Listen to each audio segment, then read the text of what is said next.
Hey guys, Thunder E here, and I finally have it, the gaming video on the Galaxy S24 Ultra. Now, it's late at night, so my voice may get raspy, so forgive me for that. But this device is one that is quite intriguing because Samsung talked about new cooling on the S24 Ultra and how that would affect gameplay, performance, some AI stuff as well, which I don't think is really there.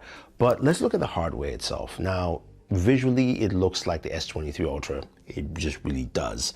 But new this year is that the display is flat. It's no longer curved. So how does that feel when gaming? I would say it kind of reminds me of the original Note, or at least the Galaxy Note 20 Ultra.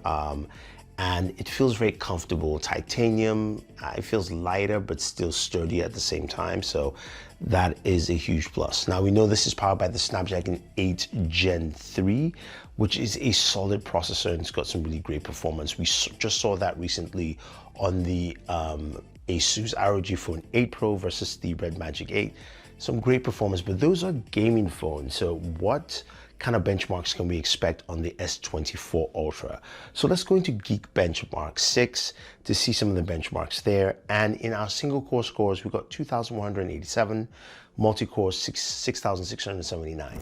And we also got a GPU score of 13,257. Again, this is lower than what we saw on the gaming devices, not by much, but you can see there is some difference between a standard device and the gaming devices. Now, these are very good scores, but they are lower than what we got in the Asus, as well as also the Red Magic. Still very, very good scores. Now, if we go over to other benchmarks like Wildlife Extreme on 3D Mark, we're getting about 4,603, which is better than 92% more devices. That's less than what we got on the gaming phones, but again, those phones are geared to gaming, so I should expect better scores. And Solar Bay, which is also a 3D Mark test, we got 7,293, and of course the other devices are around 8,000 in terms of points. But that being said, what about gaming performance? What should we expect from this as a gamer? So we start off with, of course, Call of Duty Mobile. Now, Call of Duty Mobile can run at 120 frames per second on this device. We went to the settings of course, Ultra, Medium, and we got 119, which is pretty much 120 frames on this. Ran very smooth and took advantage of the hardware quite well.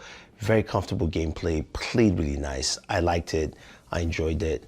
But also the 120 Hz refresh rate on the display really goes a long way in giving some really great smooth performance and handling on the Galaxy S24 Ultra. So Call of Duty works. It should, and it also plays 120 frames per second. What about PUBG Mobile?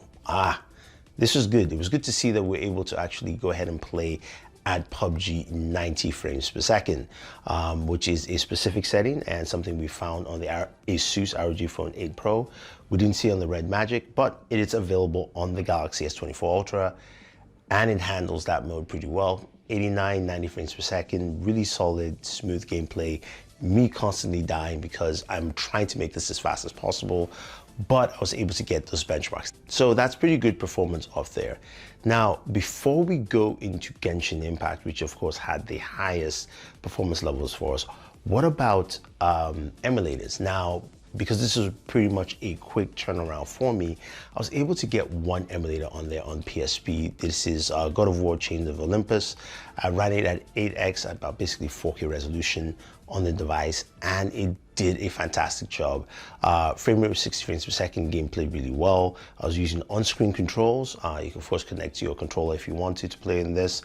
Handled well, and I don't see any problems with emulators on this device. This is something the Snapdragon 8 Gen 3 does really well, so it shouldn't be a problem with any of the emulators you're looking at. So let's go ahead and move to Genshin Impact. This is the game that we all expect to see some craziness with. Now, we went to the max settings at 60 frames per second, and we're able to play the game at 60 FPS, and we probably ran that for about 30 minutes. No issues in terms of frame rates. Now, there were some parts in the game where we got into very, very heavy gameplay action, where it dropped down to about 57, went back up again back to 60 frames per second. So that's something that is different from the gaming phones, which just never really dipped at all.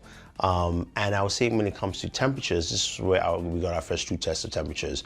We got about 42 degrees Celsius, which is roughly around 108 degrees Fahrenheit. So you get the idea of what those temperatures are.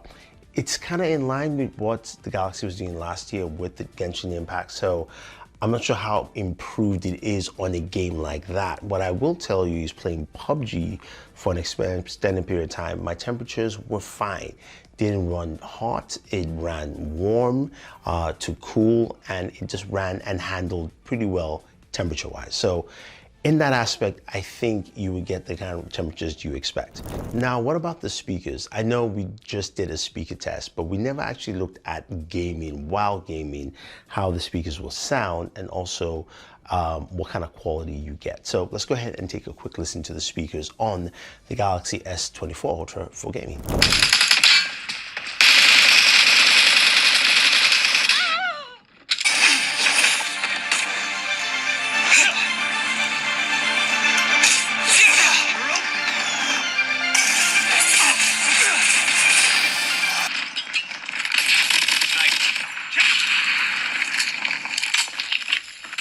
Enemy contact. Okay, so overall, the gaming performance on the Galaxy S24 Ultra is very solid. Now, it's not at the level of the gaming phones, the Asus ROG Phone 8 Pro or the Red Magic 9 Pro, because that is specifically built for gaming. But this will handle your AAA games to the highest degree with great confidence, and you will get some really great performance overall. Now, some of the AI features that Samsung did talk about in terms of cooling, I think that does come into play in cooling the device, because we overall got better cooling on the device, apart from where Genshin Impact works. But for the rest of the games I'm playing for longer periods of time, we had no issues, and I think a lot of that internal thermal management is done quite well. So overall, what do you think about gaming on the Galaxy S24 Ultra? The one thing I didn't mention is the display and how bright it is in daylight. While I was shooting earlier in the day, putting it just next to the sun, you can see how bright that 2600 nits display is. And especially while gaming, you're gonna get a lot of great colors and textures from it. So I want to know your thoughts, guys. How do you feel about the S24 Ultra as a gaming device and the kind of performance we got? I'm glad to see that PUBG now has a higher setting, as well as also Call of Duty Mobile. I want to see just more improvements with Genshin Impact, but we'll have to wait and see. So leave your thoughts down below. Don't forget to like, share, subscribe, and always enjoy your entertainment. Oof, my voice is dying. Have a good one, guys.